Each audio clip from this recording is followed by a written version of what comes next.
Selamat malam sahabat Petra yang dikasihi Tuhan. Hari ini Rema Renungan Malam akan dilayani oleh Ibu Yuni Kusumawati dari GKM Yogyakarta Cabang Bundong dengan tema Anak-anak memperhatikan Anda, diambil dari Efesus 5 ayat 1. Mari sahabat Petra kita menyiapkan hati untuk mendengarkan, merenungkan firman Tuhan. Selamat bersekutu, Tuhan Yesus memberkati. Shalom sahabat Petra yang dikasihi Tuhan. Kita berjumpa kembali dalam program Rema Renungan Malam yang malam hari ini mengambil tema Anak-anak memperhatikan Anda, diambil dari Efesus 5 ayat 1. Sahabat Petra yang dikasihi Tuhan, sebelum kita mendengarkan firman Tuhan, mari kita berdoa. Tuhan Yesus, Tuhan yang mengasihi kami, Tuhan yang senantiasa merindukan supaya hidup kami berpadanan dengan Tuhan, supaya hidup kami menyatakan isi hati Tuhan, dan hidup kami menjadi terang bagi orang-orang di sekeliling kami, menjadi garam dunia. Malam hari ini kami mohon pertolongan-Mu ya Roh Kudus, terangi kami, beri kami pengertian, supaya kami bisa mengerti firman Tuhan dengan jelas, dan Roh Kudus akan menolong kami dalam kami melakukan dalam kehidupan sehari-hari. Di dalam nama Tuhan Yesus Kristus kami berdoa. Amin. Sahabat Petra yang dikasihi Tuhan, tema Rema malam hari ini adalah anak-anak memperhatikan Anda, yang diambil dari Efesus 5 ayat 1. Demikian firman Tuhan. Sebab itu jadilah penurut-penurut Allah, seperti anak-anak yang kekasih. Sahabat Petra yang dikasihi Tuhan, makna dari jadilah penurut-penurut Allah. Ya, kata penurut-penurut di sini dari bahasa Yunani yang artinya peniru atau peneladan. Paulus mengajak orang percaya untuk meniru Allah dalam cara hidup mereka. Ini bukan berarti bahwa kita bisa jadi sama seperti Allah. Tetapi Allah menghendaki kita untuk meniru sifat-sifatnya yang sudah dinyatakan, terutama sifat kasih. Konteksnya seperti anak-anak yang kekasih. Sahabat Petra yang dikasihi Tuhan, apa alasan untuk kita mengasihi? Karena kita adalah anak-anak Allah. Anak kecil biasanya meniru orang tuanya yang ia kasihi.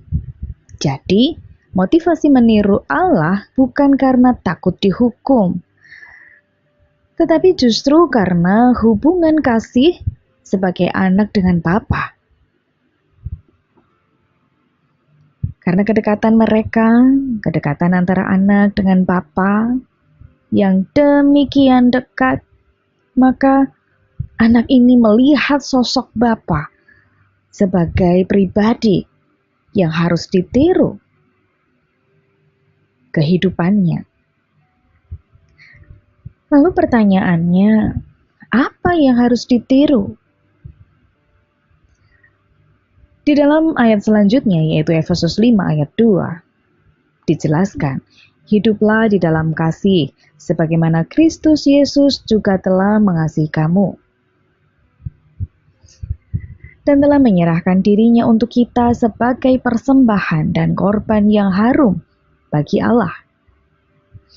Sahabat Petra yang dikasihi Tuhan, kita diminta untuk meniru Allah. Yang ditiru adalah kasih yang rela berkorban, seperti yang dilakukan Kristus di kayu salib. Dia mengasihi kita sampai mati di kayu salib. Dia memberikan nyawanya, tidak menyayangkan nyawanya. Sahabat Petra yang dikasihi Tuhan, standar kasih yang kita tiru memang tinggi. Ya, kasih Allah standar kasih Kristus itu bukan sekadar perasaan yang bisa berubah, tetapi tindakan. Tindakan yang dilakukan oleh karena kerelaan.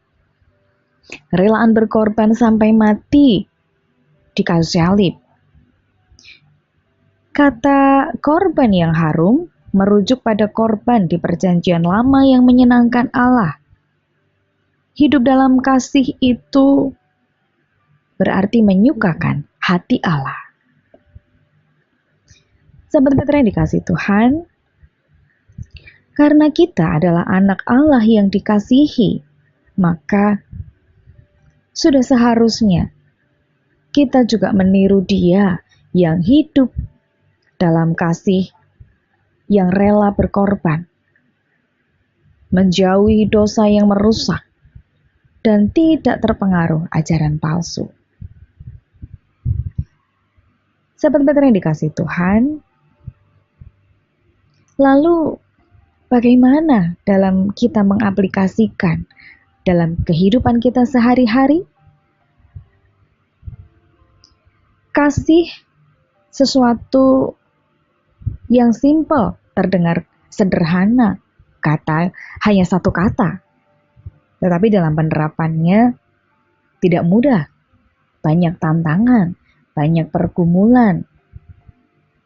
Sahabat Petra yang dikasihi Tuhan, karena kita adalah orang-orang percaya, orang yang sudah dimenangkan oleh Kristus, orang yang sudah dikasihi oleh Kristus, yang sudah menerima kasih Kristus. Sebenarnya itu menjadi sesuatu yang mudah bagi kita untuk kita bagikan. Karena kita sudah mengalami. Jadi, kita membagikan sesuatu yang sudah kita alami, itu lebih mudah. Bukan sesuatu yang belum pernah kita alami. Ya, di dalam hubungan kita dengan orang lain, dalam kita berelasi dengan orang lain, kalau kita mau menyatakan, membagikan kasih yang sudah kita miliki dari kasih Kristus itu, kita memilih untuk mengampuni. Kita memilih untuk bersabar. Kita memilih untuk berbuat baik meski kita disakiti. Sekali lagi seperti Kristus. Sekalipun dihina, sekalipun dicaci maki, bahkan sampai mati kehilangan nyawanya. Tapi kasihnya tidak pernah berhenti. Dia meminta Bapa untuk mengampuni orang-orang yang sudah menyakiti dia. Ya, satu kata, kasih. Dan satu kata, taat. Komitmen kita untuk taat. Komitmen kita untuk mau tunduk kepada Kristus, meniru Kristus yang sudah mengasihi kita lebih dulu. Maka itu akan menolong kita. Dan kita ingat kita punya Roh Kudus yang akan memampukan kita untuk mengampuni, untuk bersabar, dan berbuat baik sekalipun kita disakiti. Dan juga di dalam keputusan kita sehari-hari, perlu untuk kita menanyakan terlebih dahulu, apakah keputusan kita itu akan mencerminkan kasih Allah?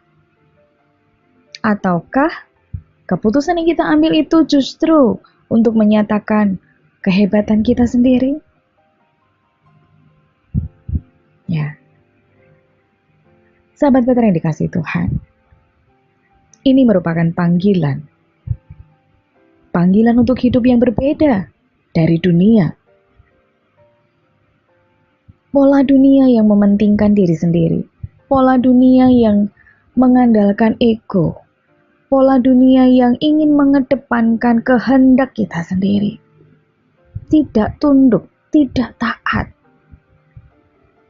Seperti dosa pertama. Manusia pertama yang jatuh dalam dosa. Ketidaktaatan, pemberontakan. Mari kita bersama-sama meneladani, mengambil keputusan, mengambil komitmen.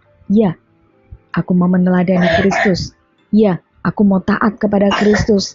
Ya, aku mau meniru Kristus, sifatnya yang penuh kasih. Sahabat Petra yang dikasihi Tuhan, mari kita merenungkan bagian ini sejenak. Dan mari kita mengambil keputusan, mengambil sebuah komitmen untuk menolong hidup kita bertumbuh ke arah Kristus. Berubah dan berubah. Tidak mudah, benar.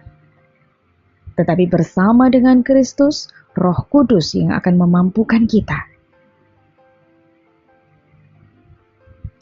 Ayat ini, renungan ini mengajak kita untuk hidup sebagai anak Allah yang meneladani kasih Bapa dalam tindakan yang nyata.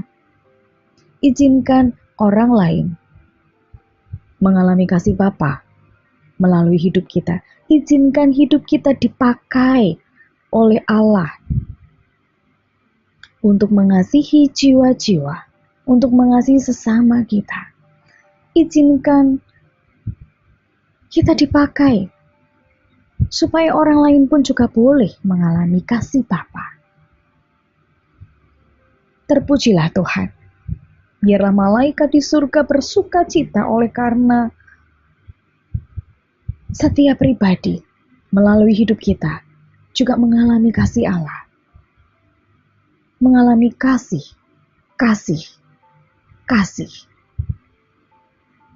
yang dari Kristus. Terpujilah Tuhan. Amin. Mari kita berdoa. Tuhan Yesus Allah yang mengasihi kami, Tuhan Yesus yang sudah menyatakan kasih-Mu itu kepada kami. Kasih yang tidak mementingkan diri sendiri, kasih yang meletakkan ego, meletakkan segala kepentingan diri, tetapi mengedepankan orang lain, mengampuni orang lain, menerima orang lain, kekurangan, kelebihan, sabar terhadap kelemahan orang lain. Roh Kudus, mari Engkau menolong kami. Setiap sahabat Petra yang malam hari ini bersama-sama dengan kami mendengarkan, merenungkan firman Tuhan yang malam hari ini Tuhan nyatakan kepada kami untuk kami meniru kasih Kristus, untuk kami meniru sifat Kristus yang adalah kasih itu. Roh Kudus, Engkau yang akan memampukan kami untuk kami mengambil komitmen, untuk kami mengambil keputusan untuk taat, mengasihi seperti Kristus yang sudah mengasihi kami. Terima kasih Tuhan. Biarlah melalui hidup kami, orang-orang di sekeliling kami pun juga mengalami kasih Kristus, kasih yang kekal itu. Dan biarlah malaikat di surga pun bersuka cita oleh karena orang-orang di sekitar kami mengalami kasih-Mu itu. Terima kasih Tuhan. Terima kasih untuk kasih yang sudah kami miliki. Terima kasih Engkau sudah mati bagi kami. Terima kasih Tuhan. Kami menyerahkan hidup kami. Kami menyerahkan ketaatan kami menyerahkan keputusan, kami menyerahkan komitmen kami dalam kedaulatan Tuhan. Tuhan yang bekerja di dalam hidup kami, menolong kami. Hanya di dalam nama Tuhan Yesus Kristus kami berdoa. Amin.